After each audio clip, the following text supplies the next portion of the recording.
स्वास्थ्य मंत्रालय ने जानकारी दी है कि भारत में पिछले 24 घंटे में कोविड-19 के 60,975 नए मामले सामने आए हैं और 848 लोगों की मौत हुई है। महाराष्ट्र में सोमवार को कोरोना के कुल 11,015 नए मामले सामने आए। अभी तक राज्य में कोरोना के कुल 5,02,490 मरीज ठीक हो चुके हैं। सोमवार को 212 मरीजों की मौत हुई। अब महाराष्ट्र में कोरोना के कुल मरीजों की संख्या 6,93,398 हो गई है।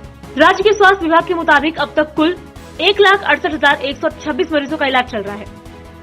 कांग्रेस नेतृत्व में बदलाव को लेकर पार्टी के दिग्गज नेताओं का दांव उल्टा पड़ गया है। विरोध और समर्थन के बीच खड़ा गांधी परिवार और मजबूत होता दिखाई दिया, जबकि बगावत का झंडा उठाने वाले पार्टी के नेता लाचार नजर आए। सोनिया गांधी और राहुल गांधी की लीडरशिप पर उठाए गए सवाल के बाद जिस तरह से कांग्रेस के भीतर से व्यापक तौर पर सोनिया गांधी और राहुल गांधी का समर्थन दिखा, शायद ऐसे समर्थन की उम्मीद कांग्रेस के पत्र भेजने वाले नेताओं को कभी नहीं रही होगी। कांग्रेस कार्य समिति की बैठक बुलाई तो गई थी पार्टी का नया अध्यक्ष चुनने के लिए, लेकिन इस मूल मुद्दे पर चर्चा को छोड़कर बैठक में बाकी सब कुछ हुआ। एक दूसरे पर आरोप प्रत्यारोप और वार पलटवार भी देखने को मिला।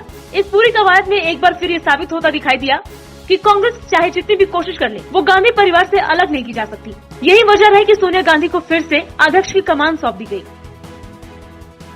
कांग्रेस महासचिव और उत्तर प्रदेश प्रभारी प्रियंका गांधी वाड्रा ने योगी सरकार पर निशाना साधा है। एक ग्राफ शेयर करते हुए प्रियंका ने कहा कि यूपी के सीएम सरकार की स्पीड बताते हैं और अपराध का मीटर उससे दोगुनी स्पीड से भागने लगता है। उन्होंने योगी सरकार पर अपराध की घटनाओं पर पर्दा डालने का आरोप लगाया है। प्रियंका गांधी वाड्रा ने कहा, यूपी के सीएम सरकार की स्पीड बताते हैं और अपराध का मीटर उनसे दोगुनी स्पीड से भागने लगता है।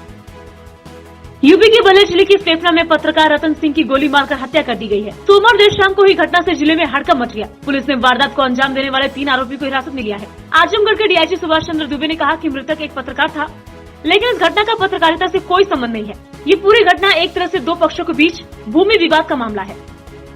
कोरोना महामारी तेजी से अपना पैर पसार रहा है, जिस कारण सभी राज्यों के सदन की कार्यवाही भी स्थगित हो रही थी। अब जब सरकार ने अनलॉक की प्रक्रिया शुरू कर दी है, तो सितंबर के दूसरे सप्ताह से संसद के मानसून सत्र शुरू होने की तैयारी तेज हो गई है। आपको बता दें कि संसद का मौजूदा मानसून सत्र सितंबर के दूसरे सप्ताह से शुरू होगा, मगर इस बार अंदाज कुछ अलग होगा। संसद सत्र में लोकसभा और राज्यसभा की कार्यवाही अलग अलग दिन पर होगी।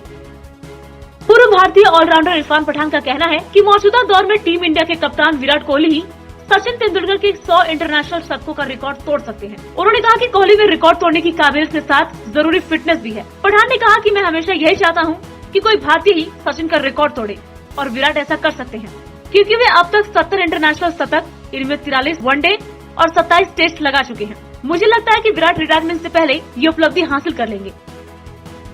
महाराष्ट्र के रायगढ़ जिले के काजलपुरा इलाके में कल शाम एक इमारत गिर गई। घटनास्थल पर सर्च और रेस्क्यू ऑपरेशन जारी है। रायगढ़ जिला कलेक्टर निधि चौधरी के अनुसार अब तक 2 लोगों की मौत हुई है। साथ ही उन्होंने कहा कि 18 लोग अभी भी फंसे हुए हैं। रायगढ़ के पुलिस अधीक्षक अनिल पास्कर ने बताया कि मलबे से अब तक 8 लोगों को बचाया गया है और 18 लोग अभी भी लापता हैं।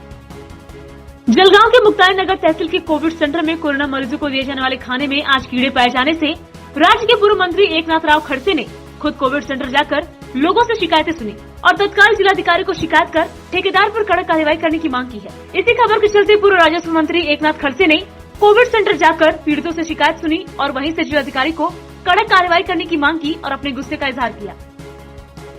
महाराष्ट्र के धुले जिले की शीरपुर ग्रामीण पुलिस ने कार्रवाई कर करीब 13 लाख रुपए के गुटखे से लदे ट्रक को पकड़ा है।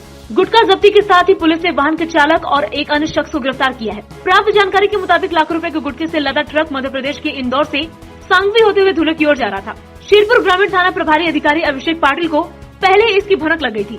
इसके चलते शहरी सीमा के बाहर पुलिस ने एक स्थान पर नाकाबंदी की।